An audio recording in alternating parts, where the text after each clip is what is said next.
Hi friends, എല്ലാവർക്കും P&B amazing വേൾഡിലേക്ക് സ്വാഗതം. 7ാം ക്ലാസ്സിലെ യൂണിറ്റ് 1ലെ മധ്യകാല ഇന്ത്യ എന്ന ചാപ്റ്ററിലെ പ്രധാനപ്പെട്ട ചോദ്യോത്തരങ്ങളാണ് നമ്മൾ ഇന്ന് പരിചയപ്പെടാൻ പോകുന്നത്. ആദ്യത്തെ ചോദ്യം: സ്വാതന്ത്ര്യദിനത്തിൽ നമ്മുടെ പ്രധാനമന്ത്രി ദേശീയ പതാക ഉയർത്തുന്നത് എവിടെ? ഡൽഹിയിലെ ചെങ്കോട്ടയിൽ. ഏത് മുഗൾ ചക്രവർത്തിയാണ് ഡൽഹിയിൽ ചെങ്കോട്ട നിർമ്മിച്ചത്? ഷാജഹാൻ. 3. ദക്ഷിണേന്ത്യയിൽ നിലനിന്നിരുന്ന വിജയനഗര സാമ്രാജ്യത്തിൻ്റെ തലസ്ഥാനം? ഹംപി. ഇന്ത്യയിൽ മുഗൾ ഭരണം സ്ഥാപിച്ച ഭരണാധികാരി? ബാബർ. 1526. മുഗൾ ഭരണകാലത്തെ പ്രധാന ഭരണാധികാരികൾ ആരൊക്കെ? ബാബർ, ഹുമയൂൺ, അക്ബർ, ജഹാംഗീർ, ഷാജഹാൻ, ഔറംഗസേബ്. ഇന്നത്തെ ഇന്ത്യക്ക് പുറമെ ഏതെല്ലാം അയൽ രാജ്യങ്ങളിലേക്കാണ് മുഗൾ ഭരണം വ്യാപിച്ചിരുന്നത്? അഫ്ഗാനിസ്ഥാൻ, പാകിസ്ഥാൻ, ബംഗ്ലാദേശ്. 7ാമത്തെ ചോദ്യം: ഏതു പദത്തിൽ നിന്നാണ് മുഗൾ എന്ന പേര് ഉത്ഭവിച്ചത്? മംഗോൾ. മുഗൾ രാജവംശ സ്ഥാപകനായ ബാബർ ഏത് രാജ്യത്തെ ഭരണാധികാരി ആയിരുന്നു? കാബൂൾ. ബാബർ പിതാവ് വഴി ഏത് ഭരണാധികാരിയുടെ പിൻഗാമി ആയിരുന്നു? തുർക്കി ഭരണാധികാരിയായിരുന്ന തിമൂറിൻ്റെ. ബാബർ മാതാവ് വഴി ഏത് രാജാവിൻ്റെ പിൻഗാമി ആയിരുന്നു? മംഗോൾ രാജാവായിരുന്ന ചെങ്കിസ് ഖാൻ്റെ.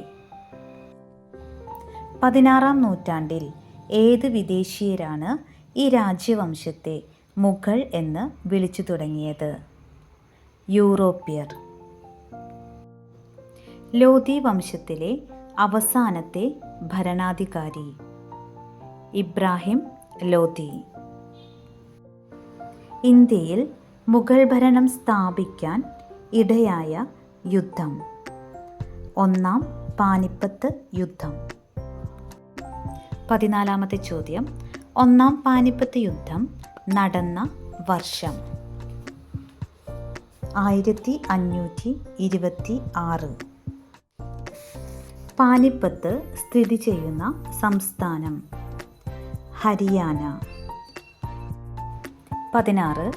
1-ാം പാനിപ്പത്ത് യുദ്ധം ആരെല്ലാം തമ്മിലായിരുന്നു? ഇബ്രാഹിം ലോധിയും ബാബറും തമ്മിൽ. 17ാമത്തെ ചോദ്യം: കിഴക്കിനെ വിറപ്പിച്ച അക്ബർ ചക്രവർത്തി നിര്യാതനായിരിക്കുന്നു എന്ന് തുടങ്ങുന്ന അനുശോചനക്കുറിപ്പ് എഴുതിയത് ആരെ? ജെസ്യൂട്ട് പാതിരി പിയറി ജാറിക്. CE 1605. അക്ബർ തൻ്റെ പുതിയ തലസ്ഥാനമായ ഫത്തേപൂർ സിക്രി പണി കഴിപ്പിച്ച വർഷം? 1575. അക്ബർ ഇബാദത്ത് ഖാന പണി കഴിപ്പിച്ചത് എവിടെ? ഫത്തേപൂർ സിക്രി. 20. എല്ലാ മതങ്ങളുടെയും നല്ല വശങ്ങൾ കോർത്തിണക്കി അക്ബർ രൂപം കൊടുത്ത ദർശനം? ദിൻ ഇലാഹി. ദിൻ ഇലാഹിയുടെ അർത്ഥം? എല്ലാവർക്കും സമാധാനം അഥവാ സുൽഹ് ഇ കുൽ. ജസിയ എന്ന മതനികുതി നിർത്തലാക്കിയ മുഗൾ ഭരണാധികാരി? അക്ബർ. അക്ബർ ചക്രവർത്തിയുടെ രാജ്യസദസ്സിൽ ഉന്നത സ്ഥാനം വഹിച്ചിരുന്ന പ്രധാനികൾ ആരെല്ലാം? രാജ ടോഡർമാൾ, രാജ മാൻസിംഗ്, രാജ ഭഗവൻദാസ്, ബീർബൽ. 24. തുസൂക്കി ജഹാംഗീർ എഴുതിയ മുഗൾ ഭരണാധികാരി? ജഹാംഗീർ. അടുത്ത ചോദ്യം, അക്ബർ നടപ്പിലാക്കിയ സൈനിക സമ്പ്രദായത്തിൻ്റെ പേര്? മാൻസബ്ദാരി. മാൻസബ്ദാരി സമ്പ്രദായം അനുസരിച്ച് ഓരോ ഉദ്യോഗസ്ഥരും നിലനിർത്തേണ്ട കുതിരപ്പടയാളികളുടെ എണ്ണത്തിന് പറയുന്ന പേര്? മാൻസബ്. മുഗൾ കാലഘട്ടത്തിൽ ഭരണസൗകര്യത്തിനായി സ്വീകരിച്ച ക്രമീകരണം എന്തായിരുന്നു? ഗ്രാമം, പർഗാന, സർക്കാർ, സുബ. മുഗൾ കാലഘട്ടത്തിൽ നിലനിന്നിരുന്ന സാമൂഹിക വ്യവസ്ഥിതി എങ്ങനെയുള്ളതായിരുന്നു? ഫ്യൂഡൽ സാമൂഹിക വ്യവസ്ഥിതി. മുഗൾ കാലഘട്ടത്തിൽ ഇന്ത്യ സന്ദർശിച്ച ഫ്രഞ്ച് സഞ്ചാരി ആര്? ടവർണിയർ. മുഗൾ കാലഘട്ടത്തിൽ ഇന്ത്യ സന്ദർശിച്ച ഇംഗ്ലീഷുകാരൻ? Ralph Fitch. മുഗൾ ഭരണകാലത്തെ മുഖ്യ ചരിത്രകാരൻ ആരായിരുന്നു? അബുൾ ഫസൽ. അക്ബറിൻ്റെ ഉപദേശകനും ജീവചരിത്രകാരനുമായിരുന്ന വ്യക്തി?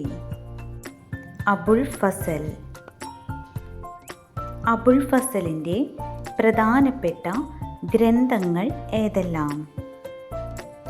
അക്ബർനാമ, ഐൻ ഇ അക്ബരി. മുഗൾ ഭരണകാലത്ത് ജലസേചനത്തിനായി ഉപയോഗപ്പെടുത്തിയിരുന്ന ആധുനിക യന്ത്രം? പേർഷ്യൻ ചക്രം. മുഗൾ ഭരണകാലത്ത് വിദേശ ചരക്കുകളുടെ പ്രവേശന കവാടമായിരുന്ന സ്ഥലം ഏത്? ഗുജറാത്ത്. മുഗൾ ഭരണകാലത്തെ നഗരങ്ങൾ ഇപ്പോൾ ഏതെല്ലാം രാജ്യങ്ങളിലാണ് സ്ഥിതി ചെയ്യുന്നത്? ധാക്ക, ബംഗ്ലാദേശ്. മൂർഷിദാബാദ്, ഇന്ത്യ. ലാഹോർ, പാകിസ്ഥാൻ. സൂറത്ത്, ഇന്ത്യ. ആഗ്ര, ഇന്ത്യ. മുഗൾ ഭരണകാലത്ത് പേർഷ്യൻ ഭാഷയിലേക്ക് വിവർത്തനം ചെയ്യപ്പെട്ട മഹാഭാരതത്തിൻ്റെ പുറംചട്ടയുടെ പേര്? രസ്നാമ. രസ്നാമ പരിഭാഷപ്പെടുത്തിയ വ്യക്തി? ധാരാ ഷുക്കോ. മുഗൾ ചക്രവർത്തിയായിരുന്ന ഷാജഹാൻ്റെ മകൻ്റെ പേര്? ധാരാ ഷുക്കോ. പേർഷ്യൻ, ഹിന്ദി ഭാഷകൾ കൂടിച്ചേർന്ന് ഉണ്ടായ പുതിയ ഭാഷ? ഉറുദു. വിജയനഗരം എന്ന വാക്കിൻ്റെ അർത്ഥം? വിജയത്തിൻ്റെ നഗരം. ഒരേ സമയം ഒരു നഗരത്തിൻ്റെയും രാജ്യത്തിൻ്റെയും പേരിൽ അറിയപ്പെട്ടിരുന്ന ദക്ഷിണേന്ത്യൻ നഗരം? വിജയനഗരം. വിജയനഗരം നശിപ്പിക്കപ്പെട്ട വർഷം? CE 1565. വിജയനഗരം അറിയപ്പെട്ടിരുന്ന മറ്റൊരു പേര്? ഹംപി. ഹംപിയുടെ അവശിഷ്ടങ്ങൾ കണ്ടെത്തിയ ഇംഗ്ലീഷ് ഈസ്റ്റ് ഇന്ത്യ കമ്പനി ഉദ്യോഗസ്ഥൻ? Colonel Mackenzie. 1800 കണ്ടെത്തിയത്.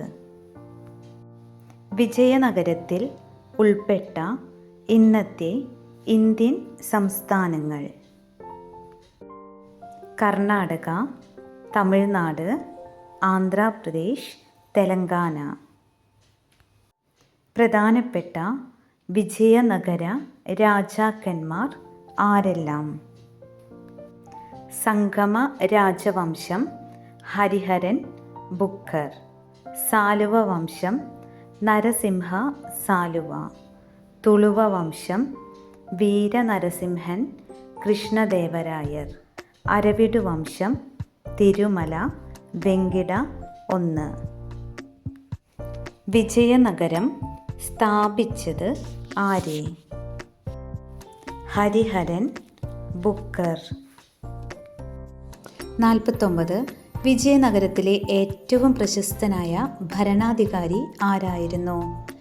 കൃഷ്ണദേവരായർ. വിജയനഗര കാലഘട്ടത്തിൽ ഇന്ത്യ സന്ദർശിച്ച പോർച്ചുഗീസ് സഞ്ചാരി ബാർബോസ. കൃഷ്ണദേവരായരുടെ പ്രശസ്തിക്ക് കാരണം? മത സഹിഷ്ണുത. കൃഷ്ണദേവരായരുടെ പ്രധാന കൃതികൾ: അമുക്തമാല്യത, ജാമ്പവതി കല്യാണം. കൃഷ്ണദേവരായരുടെ സദസ്സിനെ അലങ്കരിച്ചിരുന്ന പണ്ഡിതർ: അഷ്ടദിഗ്ഗജങ്ങൾ. വിജയനഗര ഭരണത്തിൽ ഭരണസൗകര്യത്തിനായി രാജ്യത്തെ എങ്ങനെയെല്ലാമാണ് വിഭജിച്ചിരുന്നത്? മണ്ഡലങ്ങൾ അഥവാ പ്രവിശ്യകൾ, നാടുകൾ അഥവാ ജില്ലകൾ, സ്ഥലം അഥവാ ഉപജില്ലകൾ, ഗ്രാമങ്ങൾ എന്നിങ്ങനെയാണ് വിഭജിച്ചിരുന്നത്. വിജയനഗരത്തിലെ ഭരണ സംവിധാനത്തിൽ പ്രധാന പങ്ക് വഹിച്ചിരുന്നവർ ആരെല്ലാം? നായകന്മാരും അമര നായകന്മാരും.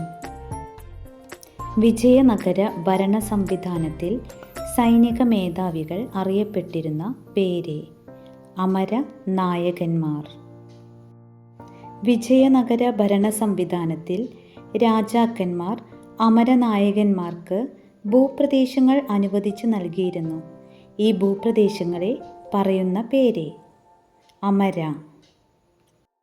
അമരനായകർ ഒരു നിശ്ചിത എണ്ണം കാലാളുകൾ, കുതിരകൾ, ആനകൾ എന്നിവ നിലനിർത്തിയിരുന്നു. ഈ വ്യവസ്ഥയെ എന്താണ് വിളിച്ചിരുന്നത്? അമരനായക സംവിധാനം. വിജയനഗരം സന്ദർശിച്ച പോർച്ചുഗീസ് സഞ്ചാരി ആരായിരുന്നു? Domingo Pius. കമലാപുരം കുളവും ഹിരിയ കനാലും ഏത് നദിക്ക് കുറുകെയാണ് സ്ഥിതി ചെയ്യുന്നത്? തുംഗഭദ്ര നദിക്ക് കുറുകെ. വിജയനഗര സാമ്രാജ്യത്തിൽ ഏതെല്ലാം വിദേശ വ്യാപാരികളുടെ കുത്തകയാണ് ഉണ്ടായിരുന്നത്? അറബികളുടെയും പോർച്ചുഗീസുകാരുടെയും. വിജയനഗര സാമ്രാജ്യത്തിൽ കുതിരക്കച്ചവടം നടത്തിയിരുന്നത് പ്രധാനമായും ഏത് വിദേശീയരായിരുന്നു? അറബികൾ. കുതിരക്കച്ചവടത്തിൽ ഏർപ്പെട്ടിരുന്ന പ്രാദേശിക കച്ചവടക്കാർ അറിയപ്പെട്ടിരുന്ന പേര്? കുതിര ചെട്ടികൾ. കൃഷ്ണദേവരായരുടെ കാലത്ത് ഏത് തരത്തിലുള്ള ശില്പരീതിയാണ് നിലനിന്നിരുന്നത്? ദ്രാവിഡ ശില്പരീതി. ഹംപിയിൽ ഉണ്ടായിരുന്ന പ്രധാനപ്പെട്ട നിർമ്മിതികൾ ഏതെല്ലാം? ഹസാരാരാമക്ഷേത്രം, വിത്തലസ്വാമി ക്ഷേത്രം, വിരൂപാക്ഷ ക്ഷേത്രം, ലോട്ടസ് മഹൽ. അപ്പോൾ ഈ വീഡിയോയിൽ 7ാം ക്ലാസ്സിലെ സോഷ്യൽ സയൻസിലെ 1ാമത്തെ ചാപ്റ്റർ മധ്യകാല ഇന്ത്യയിലെ മാക്സിമം ക്വസ്റ്റ്യൻസ് ഉൾപ്പെടുത്തിയിട്ടുണ്ട്. വീഡിയോ ഇഷ്ടമായാൽ സബ്സ്ക്രൈബ് ചെയ്യാനും ഷെയർ ചെയ്യാനും ലൈക്ക് ചെയ്യാനൊന്നും മറക്കല്ലേ. അപ്പോൾ അടുത്തൊരു വീഡിയോയുമായിട്ട് നമുക്ക് വീണ്ടും കാണാം. Thank you.